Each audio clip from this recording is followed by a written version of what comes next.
He puts me on a 737 Boeing business jet, okay? It was literally a gutted 737 with bedrooms in it and all this stuff. They fly me out in this along with a few other high rollers, all right? I go down $80,000, all right? This is like day 3. I'm like, dude, freaking dummy. I'm gonna give them all this damn money, blah, blah, blah, blah, blah. I go, could you guys give me freaking 20 grand more before we get out of here? They bring me my entire marker. They put $120,000 in front of me instead of $20,000 and then give me the thing to sign it. I go, I said 20,000. She goes, 120 or 20? I go, 20. But now it's all sitting there in front of me. They know what they're doing. And I'm like, exactly. So I go, fine, F it. I sign it. Now I'm kind of pissed. So I go, you know what, guys? I take 10 grand, put it on one hand. I've been betting 2 grand ahead. 10 grand on one hand, 10 grand on a second hand, bro. Okay. 2 hands, 10 grand each, okay? This comes up. I end up splitting 4s 3 different ways. So you're up to like 60 grand now? Bro, by the time it was done between the 2 hands, we had $90,000.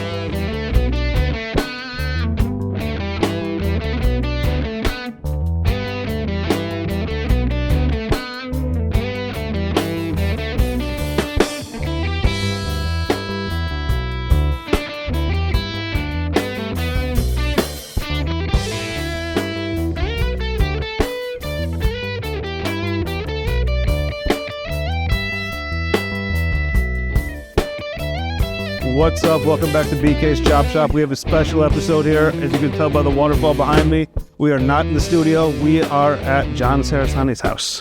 Glad to have you. Yeah, thanks for inviting us over. Coming all the way out, man. People don't know that Chicago, coming from the south side to the northwest side where we're at right now, is not a short hike. So no, it's bigger than New York, actually. I've driven through the boroughs. Okay. Staten Island, eliminated. Yep. But like going from south side of Chicago to the north side, you could do that drive for about 2.5 hours. Yeah. Crazy. For real. Depending on the traffic, too. And there's some parts of the city that you just can't get to certain ways. Like, from where we're sitting right now, if I wanted to go to like Evanston or Rogers Park, you're literally taking side streets. Totally. Yeah. Or you got to go all the way past it and double back, and traffic's crazy. Nobody likes that shit. That's right. Right. So I want to start at the beginning. I got so many questions for you. But so you grew up in the Chicagoland area from Schaumburg, I believe, correct? Yep. What high school did you go to? Schaumburg. You went to Schaumburg High School? Yep. Oh, nice. Yeah. And then you went to college. You played, is this true? You played tight end for Notre Dame and Northwestern? Mm-hmm. That's awesome. And when did you get into, I guess, what was your first taste of like entrepreneurship that you remember? Well, when I was at Northwestern, I started this side hustle when I was playing football. Back then, it's not like the guys now, dude. I'm such a hater on it, too. me and my friends are like, dude, could you imagine if when we played, we were literally broke college kids with the NCAA didn't let us do anything. And honestly, now that's a whole other conversation. But everything that's happening right now with college athletics, these kids getting paid, getting a transfer everywhere, it's a function of them micromanaging the kids and giving the kids basically no rights. If you ever go watch the movie The Blind Side, a lot of people seen that movie. Remember when they came down on him at the end of the movie as if the parents like set it up for his kid to go to Oklahoma or wherever he went, and it was all a big scam and they were investigated. They'd investigate that stuff for like, I couldn't have a job. I took a job delivering Chinese food and had to get paid cash. And the reason behind that was that they thought alum or boosters would abuse the system and give kids jobs that they don't have to show up for. And they didn't want the colleges to use that as a recruiting tool. So it would be as if Notre Dame had gone to this Chinese restaurant. They'd be like, put John on the payroll. Yeah, gives 50 bucks an hour. Well, little did they know, man. Like, even when I played at Northwestern, it's one thing, but even when I was playing at Notre Dame, bro, unless you're like those top tier superstars, dude, no one's giving you money, bro. Like, kids are asking you for your autograph because you played at Notre Dame and stuff. There's no booster giving you a $500 handshake. maybe like the quarterback, and I never heard about that happening with them, to be honest with you. Yeah. There's some like real, very, very, very big misconceptions on the way that world works. Also, little did they know about how Chinese restaurants operate, because they can give a shit if you play Notre Dame. Yeah, but anyway, to answer your question though, I started this side hustle called Star 69 Events, and it was email was relatively new at that point. You know, Okay. how much are we dating ourselves by even saying that, right? But it's like everyone had their Northwestern.edu emails, and then I had a Yahoo.com email, and I started Star 69 Events, where I made deals with these nightclubs and bars in Chicago, and I was a promoter. Back then, it was more, when I was doing it, it was more about like getting people to the bar and actually doing it as a business. I was doing this to make money. And these clubs didn't want an empty room when they opened. They opened at 9 p.m. or 10 p.m. No one shows up till damn midnight. Yeah. As you know, bars in Chicago, some of them are open till 5 a.m. on a Saturday. Oh, So how do we get people in there? So I started negotiating deals with these places where they're going to give me the cover charge for any of my people that show up before midnight. Okay, that's cool. Well, then it's like, well, wait a minute. It's only my people in here. I should just get the whole door. Screw monitoring. Are you here for John's party? That's stupid. So we started negotiating, hey, dude, I get the entire cover charge at the door, not till midnight, till 12:30 or 1. So now I'm getting my people that are coming early. In addition, we're getting those people that are showing up early for the regular. Yeah. And back then, no one had a problem charging cover. No one wants to pay cover charge nowadays with the bottle service. Everyone thinks they're VIP. But back then, dude, even the hot chicks, everyone's paying $10. Everyone. Wow. So, dude, I'm walking out of there with like freaking $6,000 in cash and 10s and 20s, dude. Yeah, in your 20s, that's probably crazy. Bro, I'm 21 years old. So I let that keep riding for a while, bro. I kept doing that as a side hustle till I was 30. And I got to tell you, man, this is right with that entrepreneurial thing. And I talk about this in my first book a little bit, where it's like, dude, I was drinking that Kool-Aid that society makes you drink. Buddy, you graduated from Northwestern. Go get a white collar job with a 401k. Bro, I had this platform set, dude. I started organically. Everybody that was around that age group at Northwestern, DePaul, UIC, University of Chicago, Loyola University, they all knew Star 69 parties if you were within 5 years below or 5 years above me. I had dude, I started doing like Joe's on Weed Street. I was doing concerts. Yeah, I sold the venue. You know, I sold tickets a few times through Ticketmaster. So it's pretty dope, man. And I kind of gave it all up, right? I let it just kind of die into the sunset for the next 10 years. And I'd still making a little bit of money here while I did it. But if I would have just focused on that, bro, instead of thinking I got to do what society tells me to do, I could have literally been the next Live Nation. That's really cool. And that kind of leads me to my next question too. So like, and I agree completely. Like there's the society is the Kool-Aid. Yeah. And it usually comes from like parents or grandparents or people who just want to see you succeed. Right. Because they're like, don't take a risk. Like, and I get it from a parental point of view. Don't take a risk. I don't want to bail you out. I don't want to be paying your rent. But you also have to like grow some balls and take a risk at a certain point. And if you just listen to them all the time, you'll never do anything for you. Yeah. The next step out of that business, was that into the business you started that you sold, or did you get a corporate job? No, so I got a corporate job. So I kept doing that as I graduated. So it still existed and actually expanded, because now I have the younger guys at Northwestern promoting Star 69 events. Hey, Cerasani's having a party at Dragon Room, or Cerasani's having a party at White Star. These are popular clubs back then. So I got the upperclassmen of the college kids still coming. But now I was building a network out there in the business world because I worked in insurance. Got it. Yeah. So I was doing both hand in hand. As like for a brokerage, were you selling insurance, life insurance? What was it? Yeah. So I was on. So most of your audience probably doesn't realize there's wholesale, there's broker, and then there's the client. Okay. Okay. So the wholesaler, it works for the actual insurance company, like say a Blue Cross or a United Healthcare, a place like that. Okay. Or if you do like State Farm, whatever. And then you got a broker in the middle that works with these clients and is the go-between from all the clients to all the wholesalers. So they might have an arsenal of 20 different wholesalers that they work with. And then these wholesalers are focusing on selling their product to the broker because they want the broker then to bring their product to their clients. Okay. So it's super competitive. So I was on a wholesaler side. Called Great West Life and Annuity. It was a health insurance company. They later were purchased by Cigna and aren't around anymore. But it was such a good first job, man, because, well, first of all, you could make a lot of money. But second of all, it introduced me to the insurance industry.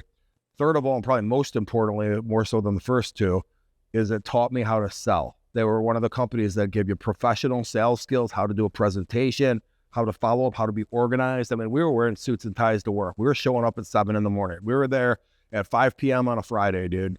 And that was my first starting job out of college, man. And I was able to apply what I did playing football with discipline and everything else and competitiveness into that environment. And it really worked out well for me. Versus later, man, you know, I went to go work at a company called Arthur J. Gallagher that was on the brokerage side. And I thought that was going to be this home run. Well, I get there, dude. And it's like the mother effing Wizard of Oz, dude. When Dorothy brings the curtain back, it's just some freaking guy pressing buttons. There's nothing there, bro. Yeah. This is all BS. And additionally, 3 p.m. on a Friday, no one's in the damn office. Everyone's looking for an excuse to go golfing. Everyone's going to Cubs games. Our own Park Racetrack was open back then. We weren't doing any of that stuff when I was at Great West, dude. We were working our rear ends off. Well, they're all taking a freaking, you know, dancing into the sunset. So I just thank God, dude. I thank God that Gallagher job wasn't on the table for me initially, because I wouldn't have learned. Like, I would have thought, oh, this is the business world. We all act like this, versus me knowing that environment at Great West. So the wholesale side taught you the business, and when you moved to Arthur J. Gallagher, was part of you like, oh, this is nice? Or were you like, I'm just trying to fucking sell and make money? Well, so, yeah. Both. Good question. I like the prestige of working at Gallagher. That's why I took the damn job. Yeah. Okay. They were definitely very, very respected, and they still are in the industry. And it could have just been the culture of that particular office I was in. So I do want to be fair with that.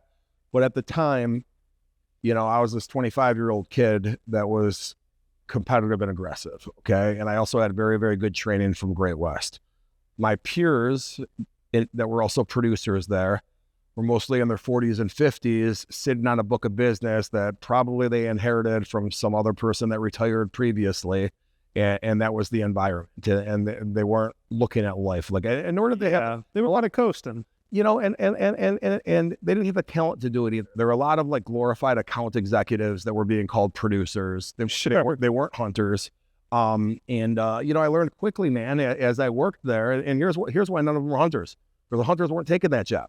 And I learned it after a couple of years. Yeah, I'm like, what is this, dude? Like, after this, the compensation schedule wasn't there properly, or anything. So I'm like, dude, screw this. I'm going to start looking around. Yeah. And that changed everything for me. So, and we don't have to get too into the weeds of it, but I'm just genuinely curious. When you say they taught you how to sell, you gave some examples, but like, did they teach you like things like how to sniff out an opportunity, how to qualify it? Like, was it along those lines, or was it like how to show up, be professional, show them what you got, and go on to the next one? Was it like fast, almost cold call approach, but maybe more in person? Or was it like, we're going to spend some time with these people and figure out what the hell they got? Yeah, it was business to business sales. So you can't do the boom, boom, boom. Okay, so it was B2B. Yeah. Because so let me just maybe try and break it down a little bit further. So the wholesalers would sell to a broker, which could be some company on the side of the road that has 12 reps working for them that call me every day and say, hey, do you want to, I know it's not car insurance, or I guess life insurance. Do you want to buy life insurance from us? Yeah. In a simplified version. Yep. Okay. Yeah, but it was all still business to business. Everyone was in that business to business environment. However, look at it from this perspective, okay? The broker is bringing the insurance company in as a recommendation to his client, okay? That broker is, in the client's eyes, is supposed to be the expert.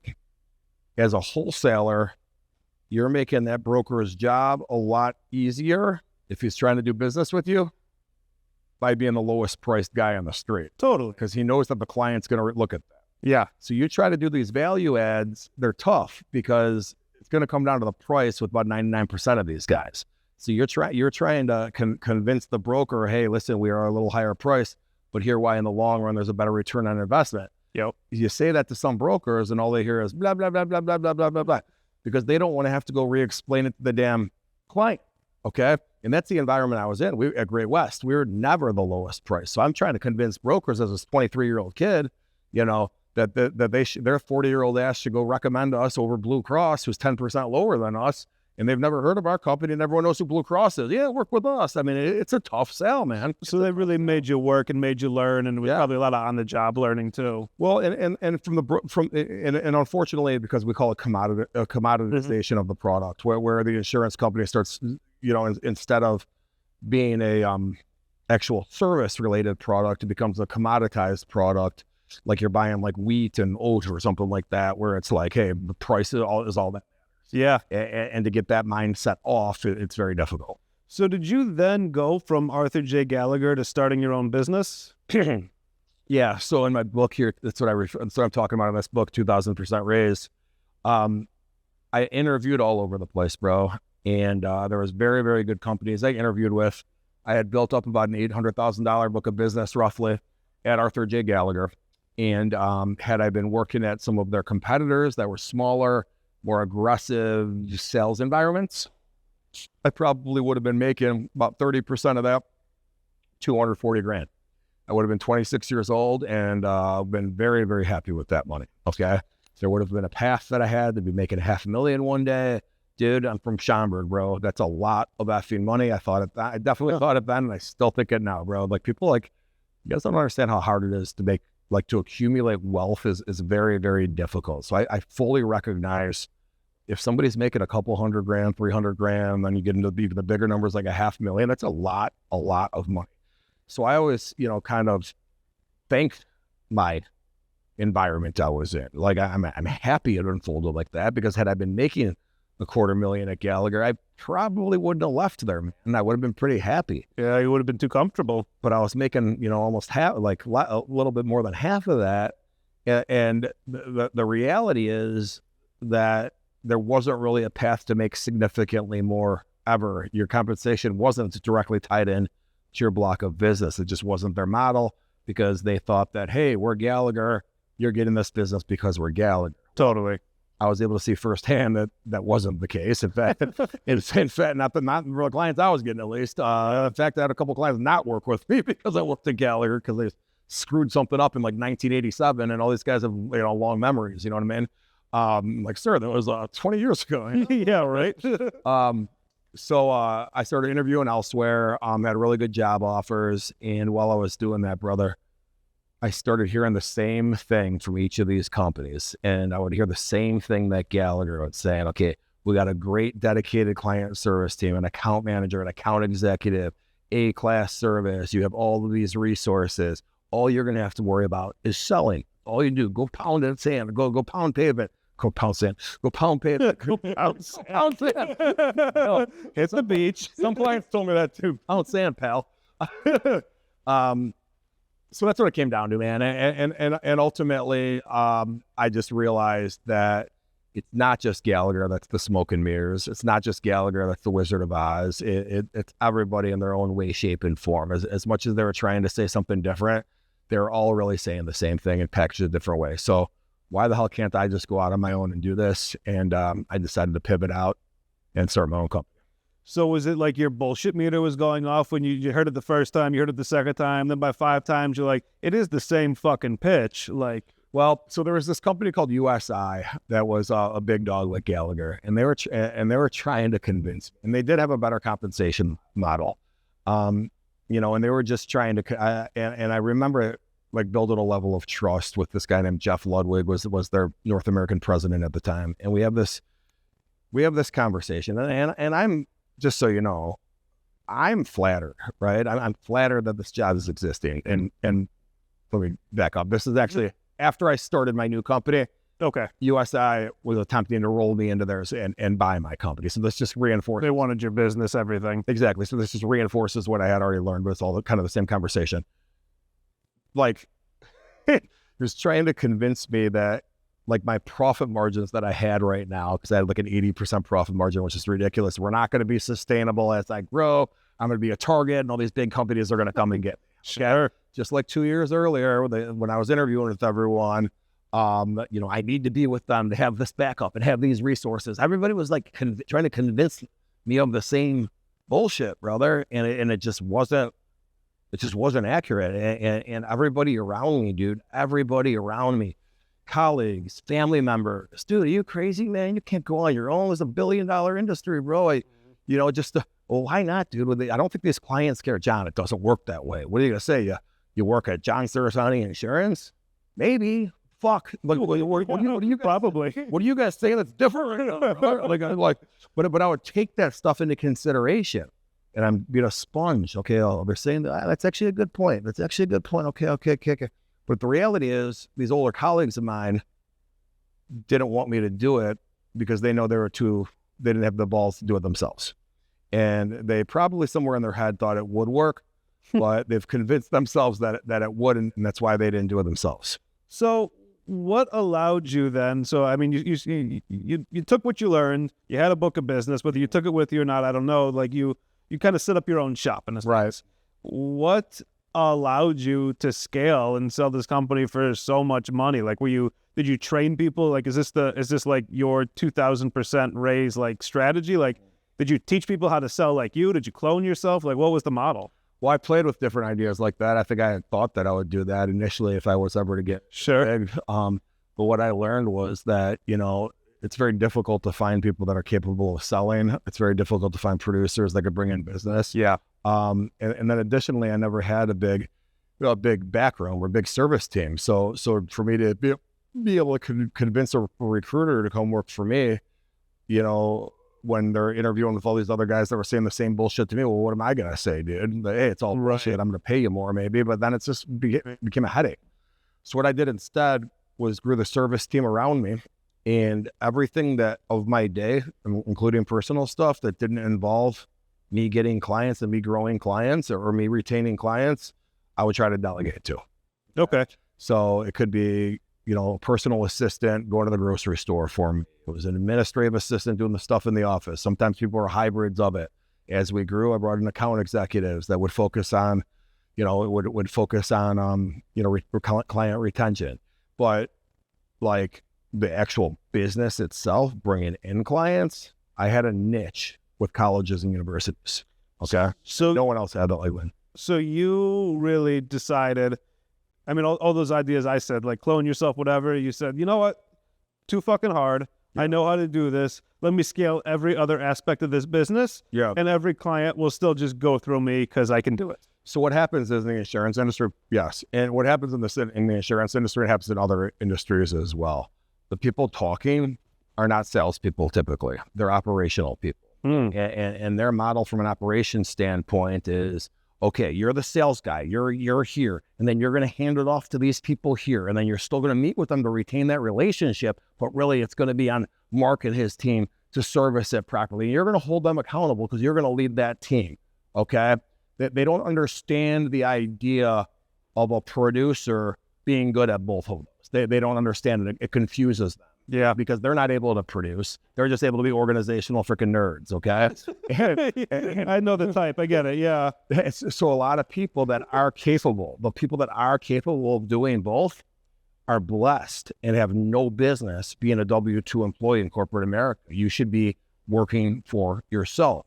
And the corporate Kool-Aid is thick, man. They brainwash you. They want you to never figure out what I'm explaining right now. You're their golden child, dude. They're going to try to trick you with President's Club conferences. They're going to try to trick you with job titles and all this other bullshit. But at the end of the freaking day, you shouldn't be there. You learned from them. You got it. Okay, thank you. Now get out of there. Don't feel bad about it. You asked about if I brought clients with me. I did not, because I would have got the shit suit out of me for a lot of money. Yeah. So you got to be ready. Take a little hit initially, okay? But the longer you wait, the bigger that hit's going to damn be. Okay. And then before you know it, you're stuck, you got kids, and you're scared to freaking do it. So you're not shy about it. You sold the company for, I think, like 47 million, something like that. No, that number was if you heard that number, it was an interview where it was about my net worth. That's not what I sold the company for. Okay. So you sold the company for X number of dollars, whatever. What was it that they bought from you at the end of the day? Was it the book of business at the end of the day? You grew it to the point where they're like, it's worth whatever. Yeah. So what they were buying from me mainly was what's called EBITDA, which is your profit. So the business, yeah. Okay. So the business is based on, the purchase price of a business is based on a multiple of what your net profit is annually. It's a kicker. Okay. So for me, it was the high single digits times what I was ever making in that year. Okay. Now that multiple though is not a set number. It could fluctuate based on the type of business you have. So they saw that my business was we call it sticky. Clients aren't going to leave. They're colleges and universities. They're not typically changing vendors every year. They additionally, They thought that they were getting a 37-year-old that'll be a future leader in the company. So 37 at the time. Part of the idea was that you'd stay on and continue doing what you were doing. Exactly. And they also saw my business growing year after year. So I was in the double-digit percentages every year I had. Which looks healthy and amazing. Exactly. So they saw all of it, all right? And they also saw that I didn't have like one or two clients that made up 50% of the block or anything like that. My biggest client, I think, was 8% of the total revenue.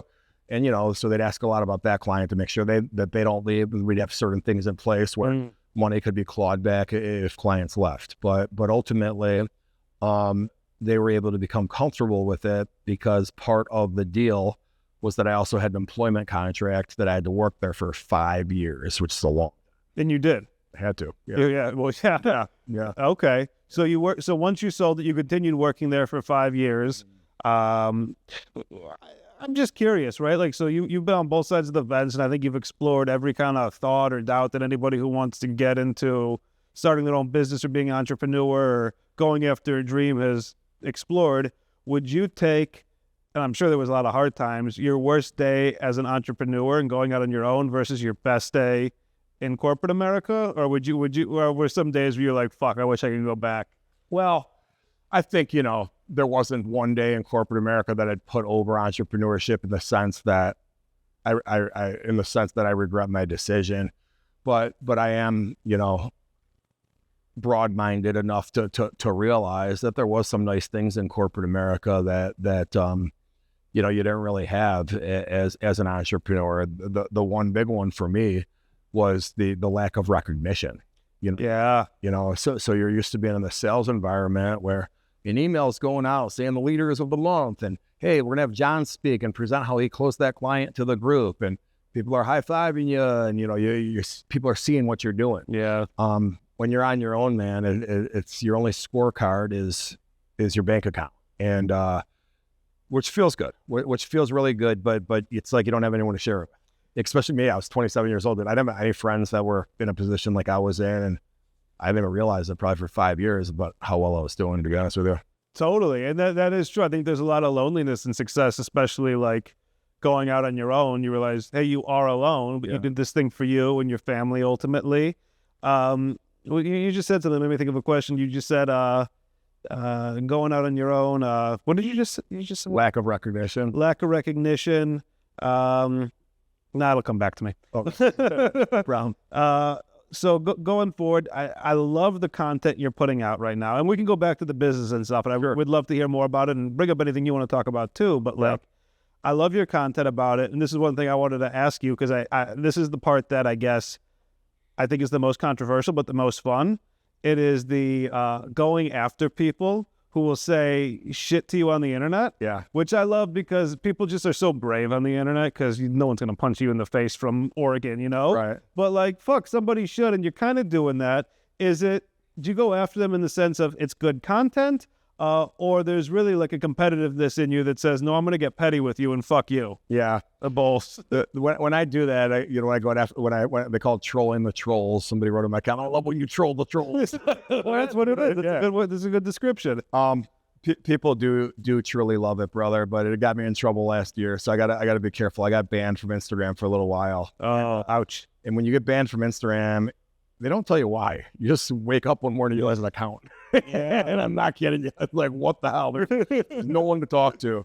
And then mysteriously, my account came back months later. Just one day I wake up, it was actually December 31st of 2024. My account came back, and then it tells you what the community guideline violation was on there. And I'm like, damn it. And all this time I've been trying to think, what did I post? And yeah, it was doing what you just said. But I did it with a sexual innuendo, and it was freaking hilarious, dude. It was so freaking funny. Comedy gold, not great for Instagram, though, I guess. Well, you're bullying bullies. The guy's a jerk for saying what he's saying. Yeah. You're bullying bullies, man. And we need like an Instagram court where you could pitch your case against his. Well, dude, and listen, man, I'm not I'm not 22 years old. I'm older for the social media world. And well, this guy was a little older than me, and his profile picture was him in a hot tub with shirt off like this over here.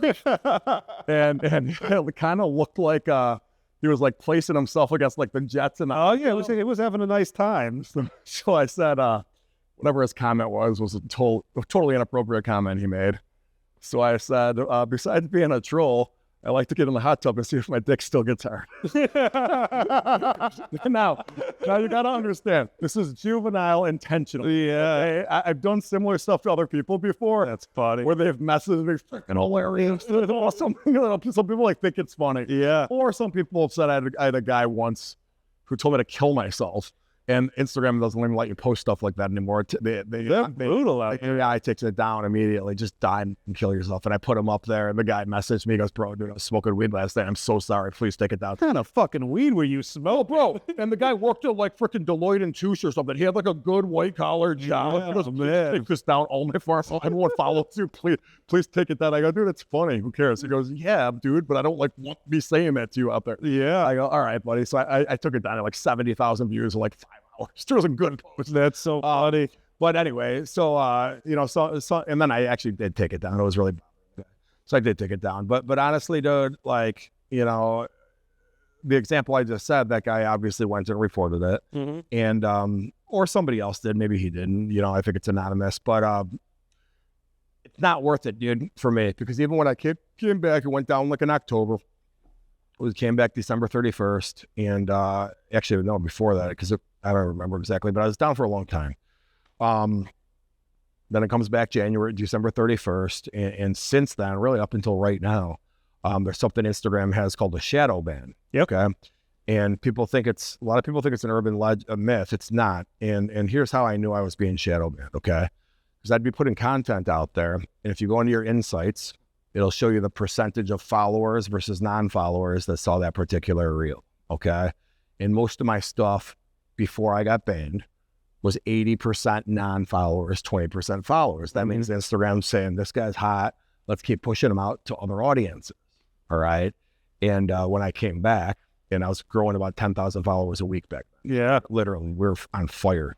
And then that happened, and like up until like now, it was like 99% followers, 1% non-followers, and the 1%. Pretty obvious. Yeah, and the 1% was only there because people were sharing it with their friends and maybe weren't followers. That was the only reason. Yeah, Instagram wasn't pushing it at all. So slowly, it's been changing a little bit. We're getting some community guideline violations that are expiring off the year. There's some of my warnings are kind of disappearing on my account status stuff. This is all stuff like as a creator you got to pay attention to. You know what I mean? But well, I think the page is definitely starting to do well again. I didn't even know it wasn't for a period of time, but like I mentioned your name like a week or two leading up to this. People are like, "Oh, what you got going on?" I'd be like, "Oh, we're going to John Cerasani's house to do a podcast." I'd be like, "No way!" Yeah. And like a lot of people like were like, "Oh, I follow him," or "I just started following him." So I think like got to be out there again. Brother, I was at 100,000 followers a couple years ago, dude, and you're at what 560, 600 now? 552,339. All right, Rain Man. It's been fluctuating between 555 or 552 and 557. And okay, when it fluctuates, that's because bots come in and out. Got it. It's not because I posted something and people came off it. And people, well, did you buy fake followers? Why do you have bots? Here's just a little insight for everybody. Even if you have bots following you, it's not because you bought them, okay? So people that make the bot fake accounts, those accounts have to look real to the audiences that investigate them. So they have them go follow other people that are real people. And interact with them, like stuff. Well, maybe interact. The interact is a little different, but just the actual follow button. Okay. Because they'll look and see, okay, so you get these fake bots will come out and somebody might make 20,000 fake bot accounts, these Indian programmers. Okay, boom, go follow these people. And then all of a sudden you get this influx of bots following you. Yeah. And then Instagram cleans it up or realizes they're bots 9 months later, and all of a sudden they fall off. And now all of a sudden you're thinking, what the hell just happened? What did I post? Did I say something about Trump? What did I do to have all these bots leave or all these followers leave? And then you realize it's bots coming in and out. So that's why that happens. But that's just a little insight. I'm giving you guys like the freaking blueprint here of inside Instagram here. What was I saying before we said that? So when I got to 100,000 followers, dude, at first I was playing little games when I first got started, dude. When I was spreading about 10,000 followers, I was like, okay, dude, let me get on this Telegram app and, with other creators that are small like me, we're all going to comment on each other's stuff and just so you don't want your post looking like shit. Sure. You know what I mean? So I was involved in a couple of that stuff and I did a couple of... Do you think that was helpful or do you think it was just something to pass the time on most? Dude, it was helpful, but dude, at the end of the day, bro, your content needs to be freaking good, man. Your content needs to be good. You can have all the damn freaking I call that unorganic interactions, and it's really forced. It really is, dude. And even though they're real people doing it and stuff, it's like, this person's a chef in Brazil. Why are they commenting on your entrepreneurial page? I mean, it doesn't really make any sense. So you get that, but in addition to that, there's these social media scammers that would say, okay, we're going to include you on this list where we're giving away a free iPhone or something. And we tell everyone they have to follow this, give us $400. We guarantee you're going to get at least 8,000 new followers. Totally. Well, dude, that sounds like a good deal. I'll do that. You do it a couple times, and you're like, who the fuck are these people following me, dude? And then I come to learn that they were more than likely just fake bots following my damn account. So I think it helped me initially, from a confidence standpoint at least, because it's like kind of like I never made this reference before, but it's the only thing I can think of right now. It's like a girl stuffing her bra. You know what I mean? Sure. It's like someday you got to take that thing off. Someone goes to your page, dude, and you feel like it's a little bit more confident because it says 12,000 followers, But honestly, bro, it wasn't until I got to that 100,000 follower level, and I swear to God, well, I shouldn't swear to God because I don't remember exactly accurately, but I hadn't been messing with the bots or the giveaways or any of that crap at that point, and I hadn't been for a while, okay? But I still was unsure how many followers actually were real or not real right when I was at that 90,000, 100,000. And it was right around that same time, dude. Actually, a little bit before that when I was closer to like 70,000. Because I used to think, dude, if some normal guy has 100,000 followers, that's BS, dude. It's not real. It's not real. Sure. And then you find, and then it was when people were coming up to me at restaurants, or especially at the airport. That's when everything started. The real life recognition that comes out of that. That's, dude, it's so, now it's like ridiculous all the time. And now it's like, I don't think I have very many bots at all follow my account. And the reason I know that is because of the 550,000. If I get a reel before, at least, that would go semi-viral, like 450,000 views or something. And I go look at my insights and it says 98% of them were followers. Well, there you go. You got at least 98% of 450,000 are real. Bots doing that. Totally. You know what I mean? So it was during all that time, dude, where dude, if you get 100,000 followers, you can walk around in public in metropolitan areas, and that's where your audience is allegedly, for a week or 2 weeks and not get recognized at least a couple times, then you're probably a fake follower. Then you're faker. So it sounds like 100K was the pivot point. Like, how long did it take you to go from 0 or like whatever, 10, 0 to 100? I started doing some cool things. Oh, from 10 to 100. Like, since you started growing it to hitting that big threshold of 100K. Yeah, probably about 2 years. And then after that, I started getting on the radar screen of some different people. Do you know who Bob Menery is? No. Yeah, he's with the Nelk Boys. He does this. Yes, I do. Okay, I was gonna say it sounded familiar. Yeah, he's a funny guy. He's really funny, actually. He's not with Nelk anymore. He's not. Yeah, I was gonna say he's not with them anymore. He does the sports voiceovers, the commentary about like some thing will be happening in sports where the ref will like throw a flag and it hits the guy in the balls or something. That guy must have fucked his wife last night or something like that. It was just he's a really funny guy. I'm not doing him justice right now. But me and him hooked up, and he thought I was funny, and we just started doing a bunch of shit together, and just really hit it off, and that kind of got me going. I'm in some venture capital deals where I'd be out in public with different celebrities or different people I'm doing business with, so I'd have pictures of that. Now people are seeing me from different spots, and a very good friend of mine, this is going to crack some of you guys up, but you ever watch Family Matters when you were a kid? Of course. Are you gonna talk about Steve Urkel? Yeah. What's it? White. Jamil White. Jamil White. Yes. Yeah. Jamil White. Really? So he's one of my. He's definitely. Did you meet him later in life, or did you know him like from? We talked because we had a mutual friend that hooked us up with. Jalil was doing something in the cannabis industry, so I met him in the capacity of a venture capitalist initially, but we ended up not even going that direction and just found out we had a lot of common. Okay. He's got married last year. He had a small wedding with about 150 people. He actually married the granddaughter of the people that owned the Los Angeles Chargers. Oh, well, congrats to Jaleel. Bro, you want to talk about a good wedding, dude? There was literally 140 people at this damn thing. It's in freaking the Pacific Palisades at a country club. Oh, and it's so fun. I'm like, okay, there's Jim Harbaugh. Yeah. There's the cat. He was Probably spent 10 grand on every person. He's really good friends with the cast of 8 Mile. So Mekhi Flight. Dude, I'm like, this was like freaking. Is Eminem there? Dude, might as well, man. I mean, it was a really good time. That's crazy. But you know, he's given me really good advice. Because we were kind of together before. Well, we're definitely together before my social media got popular. Yeah. And you know, he said, dude, don't look at each opportunity you take. This back then he was saying this. He gives me different advice now, which is still very good. But he said, don't look at each opportunity as if like there's an ROI, return on investment of that opportunity. Do it. Okay, if someone potentially is influential there or something that's going to potentially help your brand, show up, even if you don't see immediate results, because it's going to be the culmination of people. Oh, I saw John here at that event. Oh, now I see him taking a picture with this guy.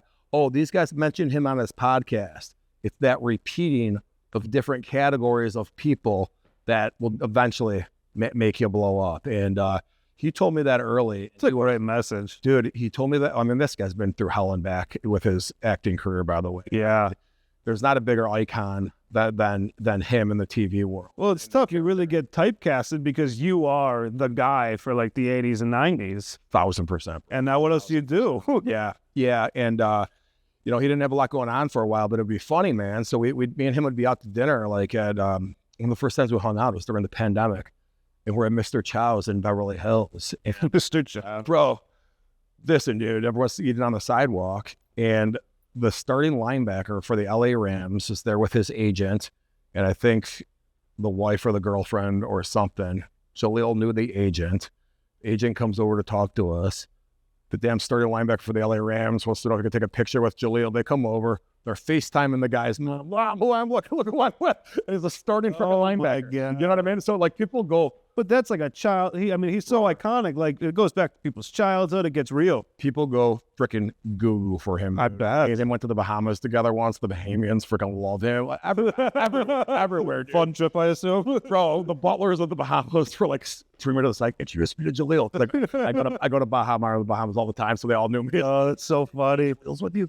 But dude, that's life for him. That's literally his life. He grew up with that, I assume. Yeah. So he's been able to give me like really, really good advice. And what was his advice? So that was his advice before. What does he tell you now that's different? Well, now we look at, now he basically tells me he's proud of me for what I've done with this brand. I mean, he saw it go from zero to what we're doing. And there was a time, man, he's in LA, and there was a time I'm hanging out with these guys. It wasn't just Jaleel. A lot of the guys where I had to put myself out there, dude. Look at my early stuff, bro. And I'm risking something, dude, because I'm just some guy from out here that's, don't really got anything going.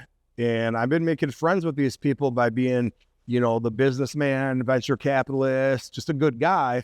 But now I'm starting to be a loudmouth on social media. Yeah. That's going to be a turnoff to some people. And I'm going to tell you right now, some of these LA people, we're like, okay, let's wait and see where this goes. Yeah. And I'm not saying necessarily Jaleel, but there was silence for a little while. And then it hit, and they go, dude, that's freaking awesome. He was waiting to see that it was successful. Kind of. But I think also, it was also a function of like, I got better at it too. Because I tried things out that was a little, fringe or whatever. And then you can't tell because you're maybe still in those Telegram groups sending you fake commenters and stuff. So I was like, all right, is this really good or not? And then I think eventually I hit my stride and, it kind of came together for me. What was the, on that same vein, what was the riskiest thing that you put out there? Or like the part that maybe the thing that embarrassed you the most, where you're kind of where I'm going, Well, brother, the one that went viral that like put me on everyone's map, dude, and the OGs that follow my page are gonna know this one, dude. I'm in Cabo San Lucas, bro, and I rented a villa at is this the hot tub video? Yeah. You know it? Yeah. So we'll explain it, but yeah, brother, I know it. We're dude. I had 2 villas, okay, with 4 bedrooms each at the Esperanza in Cabo, and I had people that I'm really good friends with here in Chicago coming. Jaleel was coming. One of my other kind of guy named Ryan Rotman, who's actor in LA and some business deals. He's come with his girlfriend. His girlfriend at the time was this pretty popular Instagram model. And then I got my friends that I grew up with coming with a group of people. No one knew each other, man. Okay, no one knew each other. Or not everyone knew each other, at least. And I'm in the damn hot tub, dude. It's day number 2, and I'm up at 6 in the morning. I don't sleep very well. And I just pull out my phone, dude, and start talking into it. And yeah, I was feeling myself a little bit, but the message was, what if I would have listened to everybody at Arthur J. Gallagher 15 years ago telling me I'm an idiot to leave that job and go out on my own?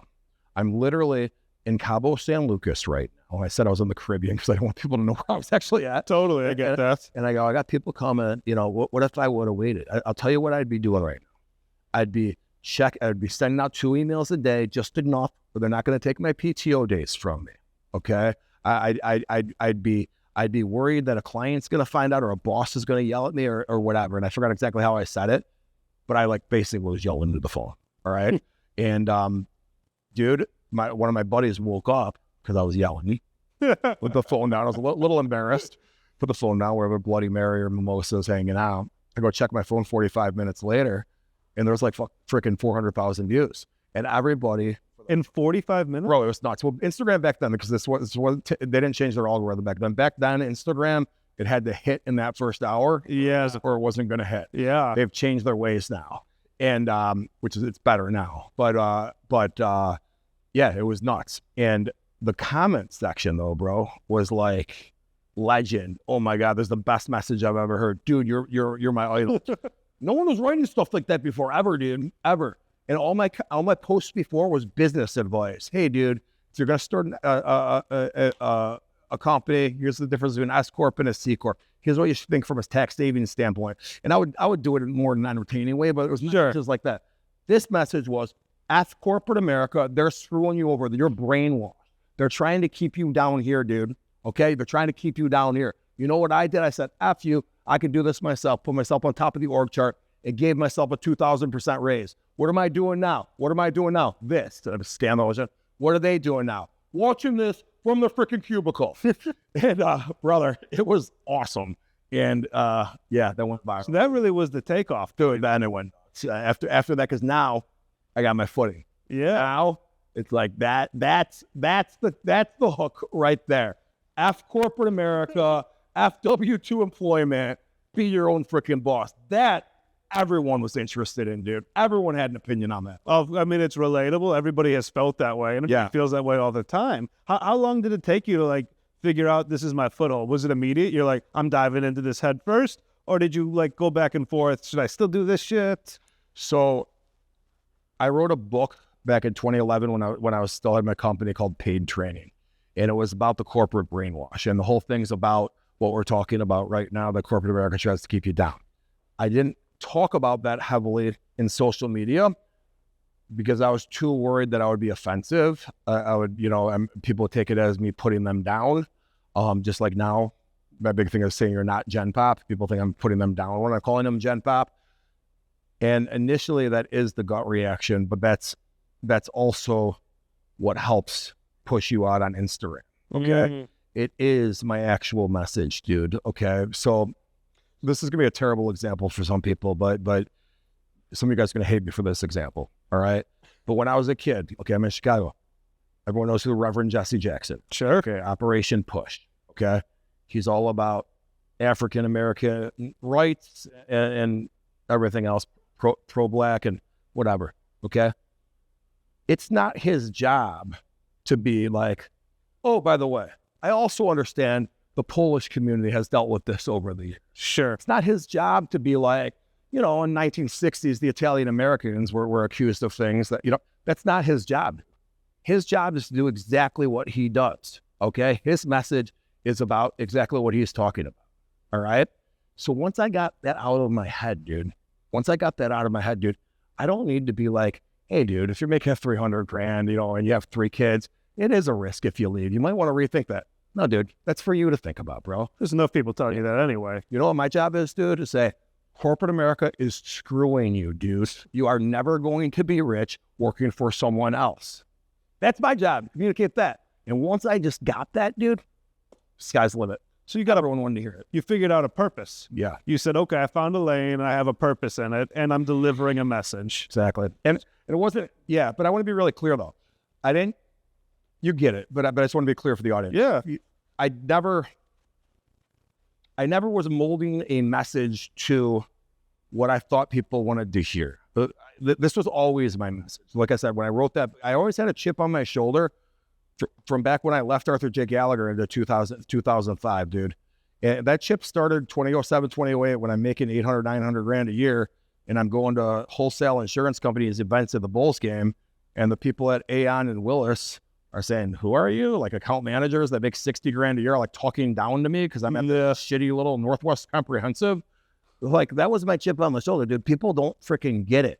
It's a whole bunch of bullshit. Yeah. Like I said, the Wizard of freaking Oz. Totally. So this has been my message the whole time, but you're right. I found the lane in social media. Dude, here's an idea.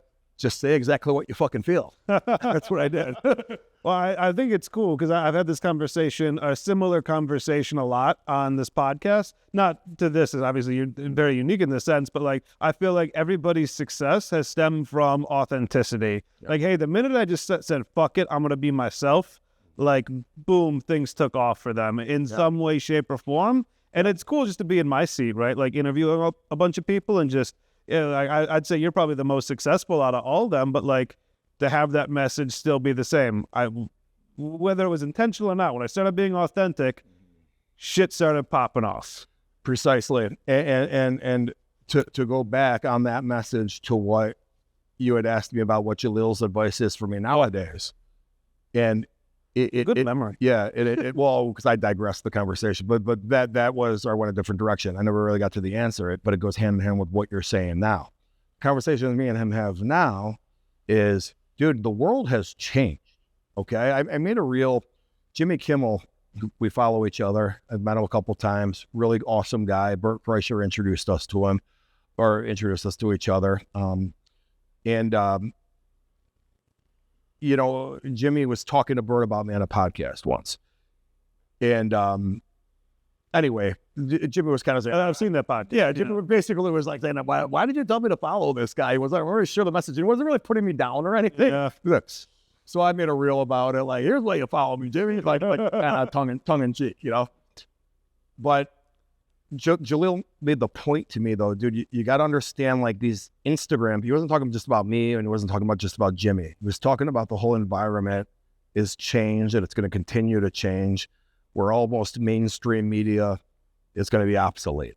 And in that, the Jimmy Kimmels of the world are the last of the Mohicans in a sense. Yeah. Where, hey, he is cool, he is funny because ABC told you that he is funny. Because the Oscars told you he's funny. It is a dying breed for sure. Yeah, you know, and you know, and as a stand-up, he's great. But like to your point, like any Tonight Show host, you've been told they're funny. Exactly. Outside of, I would say Conan was my favorite. I always thought he was super funny. Yep. But like it's just the Tonight Show numbers are low. The reels and the clips from it are high. So when I put that post up, people were in the comments saying, Jimmy Kimmel's going to know exactly who the heck you are in about 10 years because you're going to be more famous than him. and the message was in my conversation with Jalil, I had mentioned that comment to him, and he said it's not 10 years. And again, he was being more global. He's not talking about he's talking about the industry itself. He goes, no, dude, it's already, try 2 years. It's already kind of happening. Okay? Ask your kids. I got 2 kids. Ask me how much TV they watch. Yeah. 0% of their time. Such a crazy shift because I mean, I grew up on TV. It was all TV, and even as like a comedian now, it's weird to see it all move to streaming or like even just really short form 30-second shit. It's like the newscasters, bro. Remember your local newscasters used to be like freaking celebrities. They used to trust them. I mean, we have WGN, but I think that's rare for a city. I think it's still fine. They're still respected people and stuff, but they're not getting the money they were getting before, dude. Oh, no. Dude, those guys were rich before, bro. They're making 7 figures, dude. Those days are long gone. I do stand up with Pat Tomasulo and Mike Toomey. Do you? Yeah, and they're fucking killers, by the way. Okay. But I could promise you, if they were getting 7-8 figures like they were back in the day, I wouldn't see them every couple weeks at the Laugh Factory or Zanies. So Lou Canellis, the voice of the Chicago Bears, he's a sportscaster on Fox. I know Lou. Yeah, not personally, but I know you're talking. He's an OG, and through social media, him and I have made friends. And he owns a couple restaurants, and he goes, listen, man, I ain't getting any younger, and I decided I got to do something because the direction that newscasting was going, the big bucks weren't going to be there anymore. I'm going to be lucky to even have my job till I retire. It's a few years back, so he's successful, so he's fine. But he saw the direction and started dabbling in the restaurant business because he's a smart guy. Fine, exactly. That's like getting out of radio. Yeah, no shit. Well, and by the way, a Greek restaurant called Avli. It's in Lakeshore East. Oh, that's lovely. Yeah, you bet this too. It's River North and Lakeshore East. So I live really close to the River North one. Okay. I've been to the one. There's one in Lakeshore East, and are you talking about the one in like Evanston or Winnetka? There's one in Wilmette or something. Yeah, right? Yeah. There's that one too. I love Avli. They have awesome lunch. Yeah. You go there for lunch. You can get like a Greek bowl with like Chipotle, but Greek style. Yeah, they're really good. And they have a Greek frappe that just is like crack, and I fucking love that shit. And then Lakeshore East is the third one. It's across from Maggie Daly Park over there. Oh, it's over there. Yeah. Okay. Yes, it's the rooftop. Exactly. It used to be Three Forks. It did. Yeah. And if you sit on the roof, it overlooks that Grant Park or Maggie Daly Park, whatever that is. Yeah. Oh, that's the best one. I feel like that's nothing against the River North one, but it's just convenient for me. But I got to check that one out. It's night and day. Okay. I'm telling you, it's like a totally different experience. I got the one with light there. That was a lot nicer. All right. I don't want to keep your time for too long. We'll get out of here soon. I got a couple more things to ask you, like two more things. I want to touch on the Cerasani rules. I want to touch on the gambling. And then I just want to ask you some like genuine Chicago questions. This is a Chicago guy. All right. Cerasani rules, blackjack. First of all, why blackjack? This is what I'm good at, man. So I felt like I cracked the code and started sharing it with the world. My social media page got a lot more popular. And I went on a 4-year run where I think I lost like twice, and it was like very little amounts of money, where I was consistently winning 70 grand, 90 grand, 100 grand. And the code that I cracked was that I increased my credit, like my bankroll when I gamble, from 5 grand more to 250 grand. Well, okay, John, most people can't do that. Got it. But it's not about that. It's about the betting increments, how much bankroll you're bringing relative to how much you're betting per hand. So it's about the dollars you're betting per hand in relation to the bankroll that you're given. Exactly. So now instead of betting a 500 or grand a hand, you can bet 25 grand a hand? Correct. Or something like that. Yeah, kind of. But no, more like the bankroll was 5 grand. I'd be betting 200 a hand, versus now I'm betting $1,000 a hand and my bankroll's like 250. Yeah. But when I go, I ain't gonna lose 250 except once in a great moon, and that's when the cards just go really wrong. Okay, and it just happened recently to me. But most of the time, I'm gonna win a bet. So now bring that down to a much smaller scale, and hey, quit going to Las Vegas with $2,500 trying to turn it into 10 grand. Go with $2,500 and try to turn it into $3,500. Well, that's no fun. I gotta make a move, and it's not gonna, an extra grand is not gonna move the needle. Then don't gamble, bro. Then don't gamble. Or bring more. Okay, how much do you want to win? 5 grand? You want to win 5 grand? Okay, bring 40 then. I bet you can win 5 grand if you bring 40. Yeah. Well, I don't want to risk that much. Okay, dude. You're not going to get it. You're not going to get 5 grand if you bring 2. Okay? Yeah. It's going to be once in a great moon, dude. You're going to lose more than you win. Bring 40. Try to turn that into 45. And follow my damn rules on how to do it, and you're going to win a lot. A lot. Can I see this? Yeah. So did you, in those 4 years that you were like building, like, I guess just winning, were you developing the Cerasani rules or were you following them? Well, I was developing, but I just realized as it was happening, this stuff really works. So, dude, listen, man. This is key. Casino visit length of stay. Exactly. Yeah. And I got to tell you, brother, and I just broke my own damn rule last weekend. That's why I freaking lost, by the way.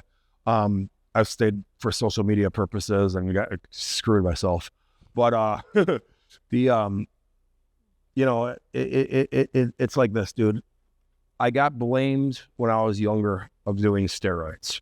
Okay, not when you were playing football, or not like blamed like early or anything. Oh, okay. Oh, you must do juice. You never touched steroids in my life. Yeah. Okay. Well, but at the end of the day, people will tell you that you are. Well, why are they saying that? Well, are they hating? Yeah, but some of them probably believe it too. Yeah. Okay. Well, no, I'm just that naturally strong. People don't understand what it takes to be a Division I football player, and that there are freaks of nature that do it. Yeah. It's not because of steroids usually. So I felt that way in social media, talking about my blackjack wins, where everyone kept calling me a liar that I'm losing. Oh, okay. So it kind of like reminded me, like, wait a minute, dude, it's not a lie. Okay, wait a minute. I'm part of this 1%, dude. Yeah. All right. I'm one of the 1% that actually figured out a way to win without card counting. Yeah, that's what I did. Okay, but wait a minute. There's nothing really special about this. I can explain to people how to freaking do this. And that's what's that. So, I mean, there's just a couple natural questions that come from that. Like, what is the like craziest casino experience you've had, like in terms of like winning or like even losing, where the casino's like, we want you to stay. Here's what we're going to give you to stay another night. So the Venetian, this during the pandemic, so the host there must have been sharing notes with other casinos. Somehow he finds out that I'm allegedly a whale. Okay. And I know how he found out, because at Baja Mar, I lost a bunch of money back in early 2020 before I was practicing these rules. This is right after I got done with my employment contract and went crazy one weekend at Baja Mar. Well, as you do. Exactly. As happens sometimes. He's trying to get people in. It's towards the end of the pandemic. He puts me on a 737 Boeing business jet, okay? It was literally a gutted 737 with bedrooms in it and all this stuff. They fly me out in this along with a few other high rollers, all right? This thing was awesome, dude. The coolest thing I've ever done. I get there, okay? Now, he also initially invites me to a bunch of other things they're having, including a poker tournament in March and all this other stuff. That's invite only for a $500,000 poker tournament. Who does? Like, what do you mean? I don't have to pay to be in it? No, we just want ballers that are big time in our casino. I go, I didn't even know this existed. Okay, well, that's pretty cool. All right, so I'll come to that and also take you up on that Boeing 737. Sure. Cool, let's do it. Hard to say no. So I'm locked in from both. I go out there, and dude, I'm betting a couple grand a hand, not the 20 grand a hand like they were expecting me to. And at the time I only had a $200,000 line of credit there, and I go down $80,000. All right, this is like day 3. I'm like, dude, freaking dummy, I'm gonna give them all this damn money, blah, blah, blah, blah, blah. Well, I asked for 20 grand. We got to go to New Year's Eve dinner and all this stuff. Eat the girl I'm dating at the time. I go, could you guys give me freaking 20 grand more before we get out of here? Well, the pit boss, I don't know if she mishears me or what. She was definitely English, second language. It was actually on the Palazzo side, Thai limber room. They bring me my entire marker. They put $120,000 in front of me instead of $20,000, and then give me the thing to sign it. I go, I said 20,000. She goes, 120 or 20? I go, 20. But now it's all sitting there in front of me. They know what they're doing. And I'm like, exactly. So I go, fine, F it. I sign it. Mm-hmm. My plan was to take the 20 grand, I wanted, about 2 grand a hand, try to get 20 grand back, go to dinner, worry about the rest of the 60 later on the trip. Yeah. Let's go enjoy New Year's Eve. Okay. But instead, now I'm kind of pissed. So I go, you know what, guys? I take 10 grand, put it on one hand. I've been betting 2 grand a hand. 10 grand on one hand, 10 grand on a second hand, bro. Okay. 2 hands, 10 grand each. Okay. This comes up. I end up splitting 4s 3 different ways. Wow. Right? Or not splitting 8s 3 different ways. And then there was a couple double downs. Okay. So you're up to like 60 grand now? Bro, by the time it was done between the 2 hands, we had $90,000 out there. All right. So if I hit this thing, it's a $180,000 swing. All right. I don't bust on anything. The dealer, I think, was showing a 5 or a 6 or something. It was a good double and a good split opportunity. Okay. Literally a $90,000. I have a picture of it. If you scroll way back in my Instagram, there's a picture of it. We'll get it. We'll put it up here on the pod. Dude, I'll text it to you. But, and this is, yeah, the numbers might be slightly off, but this was the idea. Okay. So $90,000 up there.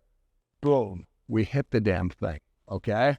Now, instead of being down $80,000 like I started, which was going to be $100,000 if they gave me the damn money I asked for, instead of losing the whole damn credit line on one damn hand, I would have been down to 30 grand left if we lost that hand. Yeah. Instead, now I'm up $10,000. That's crazy. Like that. So now the rest of the damn trip, I pay conservative, $500, $1,000. I don't think I did 500, but $1,000 to 2,000. end up building that thing back up, end up leaving, they're up $90,000. Okay. Now they know how I play. They know I'm not a $10,000 per hand player, but they already invited me to that stupid ass. Okay. They already invited me to the poker tournament 2 months later. Okay. I go back 2 months later for the program. They're not going to renege the offer. Yeah. So I go back. I hope not. I go back to the poker tournament. There's 64 people in it. Win the motherfucker. Okay.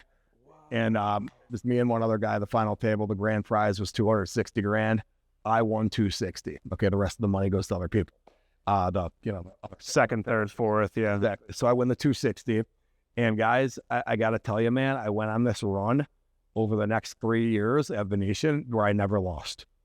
Every time I'd go there, $50,000, $70,000, $60,000. That's crazy. I'm up well over 7 figures, well into the 7 figures on them, and it's all because they reached out and put me on that 737. I never would have stayed there otherwise. Oh yeah, and now you have like a whole system that you work with, and it's amazing. Exactly, and it wasn't until this past year that they started backing me off. Like I'd show up, my reel would be getting a little bit smaller, things would be changing. It was their polite way of saying, "We've had enough." Well, I think what happened is they have new ownership. They sold about 1.5 years ago, and I think the new ownership, I know because there was this changes. You could feel it as the player. They started looking at things a little bit differently, and it was there's people at Venetian that are bringing $5 million, $10 million bankrolls. They have Totally. they have billionaires that gamble. Okay, but if some billionaire comes in there and wins $4 million, they don't got a problem with that because in their head, he's going to come back in a couple months and get it back. Of course, this isn't a retirement event for him. Exactly. They got a bigger problem with a guy like me. Yeah. And Seminole Hard Rock did this to me down in Hollywood, Florida as well. They got a bigger problem with the guy that's come in 15, 20 times and is up 1 million, 1.5 million over those times and never lost any of them. Yeah. Seminole Hard Rock kind of backed me off because of that. They did something that's I'm not happy with right now. And Venetian did it in a very polite way. My room got shittier and shittier. And every time it was probably enough where you were like, okay, whatever, the room's fine. Well, until you hit a certain point where you go, the room's not good. My host left and ended up over at Resorts World. So the new host kind of looked at, so that host kind of that got me to come in the first place. That was kind of like his little baby. So he helped me, because he's the one who found me and got me there. So he paid attention to me. The new host got me and probably looked at my play and it's like, fuck this guy. What the fuck is this? What the fuck is this? So funny. They weren't really bending over backwards for me at that point. Oh, that's so fun. That's a great story. Yeah. All right, I'll let you get out of here in a minute. No, we'll get out of here. We're at your house. I'm just so used to, but all right. So I'm going to ask you a couple quick questions about Chicago. Just got it. Feel free to just answer anything off the cuff. Obviously played football, a sports guy. Favorite Chicago sports team? Favorite? You can say we all like them all at times, but like if you had to pick one. Well, it's definitely the Bears, but it's so damn painful right now, man. It's so bad. You excited about Ben Johnson? I am. Ben Johnson? Yeah. I mean, dude, I'm verdict's out on Caleb Will. I honestly, bro, people have such a short memory in Chicago, dude. Like, I don't know why people are all convinced that Caleb Williams was going to be good. One would suggest he would be, guys. And we're kicking ourselves for not taking Patrick Mahomes a few years ago. Guys, Mahomes wouldn't have been good if he was on the Bears. Do you guys not understand? We're bad with we sent Justin Fields to Pittsburgh, and he started there for a while. This is what I'm saying, dude. If Justin Fields, if he would have got drafted, he'd be an all pro, dude. Totally. Would have stuck. Trubisky would be great, dude. Cade McNown would be in the Hall of Fame if the Bears didn't draft him, dude. It's the freaking Bears, dude. That's not a Cutler was good on paper. Cutler also sucks by the time he gets to Chicago. It's crazy. Yeah. It's crazy. Favorite Chicago restaurant? It could be a suburbs one too. Like maybe something you remember from like your childhood that you went to, or like that you just love going to now.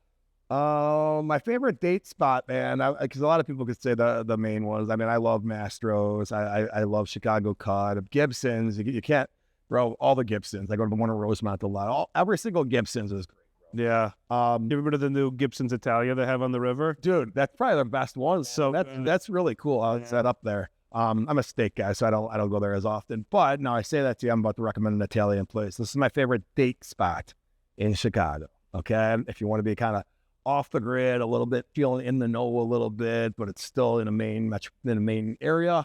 There's a place in Streeterville called Volare. Okay, the last of a dying breed. It's family owned, not a bunch of investors or whatever. Benny's the owner. It's walking around that place, handshaking everybody. Grand and St. Clair over there. Exactly. That the one that's behind the when Grand goes under Michigan. Exactly. Okay, Volare. Right there. It's a little one story spot. It's been there for years. Okay. They just do a great job there, guys. It's phenomenal Italian food. And there's a trendier place in the West Loop that's Italian that my buddy owns called Gino and Marty's, which is pretty solid as well. But I got a place in the Trump Tower, so I like to just walk my ass over to Volare. Everyone knows your name. You know. What's that? Buongiorno's by the Trump. Yeah. That's a little bit different. That's more of a quick service kind of place, but that place is excellent too. Are you a big drinker or not really? Yeah. Tequila, bourbon, what's your thing? Dirty martinis, brother. Dirty martinis, vodka dirty martinis, blue cheese olive? Yep. Kettle One, brother. That sounds like dinner to me, dude. You got enough of those olives, you're fucking set. That's right. Okay. What's your favorite bar in the city? I don't know if you go to bars, sir. I mean, I'm definitely biased because I'm one of the silent partners, but Old Crow Smokehouse in Wrigleyville. Not so silent anymore. Yeah, exactly. Old Crow Smokehouse. You were just there with Bert Kreischer and Tom Segura. That makes sense. Which I should mention, I said Kettle One vodka, but also Poroso's vodka, now available in Chicago. It's new. Yeah, it's new to us. That's awesome. That was a cool experience, I'm sure. Cool. Yeah, cool. Yeah, because I'm the one who brokered them coming into Old Crow because they wanted to do a big splash in Chicago and do the bar takeover. And the CEO of Poroso's was like describing to me what they're looking for. You know any bars in Chicago that do this? And as he's describing it, I'm like, dude, I got this place. I know I own part of it, but I'm telling you right now, what you described, this place is perfect for, and it was. We had a great night. Hell yeah! All right. Anything that you want to talk about? What you got coming up? What's new? And everybody can find you on Instagram. Got a pretty big YouTube following too. It's all under John Cerasani, right? Yeah, my YouTube's John Cerasani TV. Just to leave you with this, man. I want people to realize, brother, that life has different challenges. Life takes you in different directions. And, when I sold my company in 2015, I had to work at this company that bought mine. And during that time, I lost both of my parents right around that time. Sorry. I got custody of my son. He was living in Dallas and he had to come live with me. And, we decided, I'm going to leave the Trump Tower and move out to the suburb. I'm out here as a single guy. Not too many single guys moving to Inverness, Illinois, just so you guys know. But I did it because, I wanted to be a good dad and stuff. And just life takes you so many different ways that every once in a while you got to kind of put the brakes on and just realize what's happening around you. And if you would have told me 2.5 years ago that I can't walk through O'Hare Airport without somebody stopping me to take a selfie, or like how they did to Jaleel a few years ago, people were FaceTiming their brother and stuff. That I talked to him. I never in a million years would have thought that. So, embrace what's put in front of you, because sometimes it's pretty cool. Like that, it can be gone. That's amazing. That's a great message to end on. Thank you so much, John. Appreciate it. Awesome.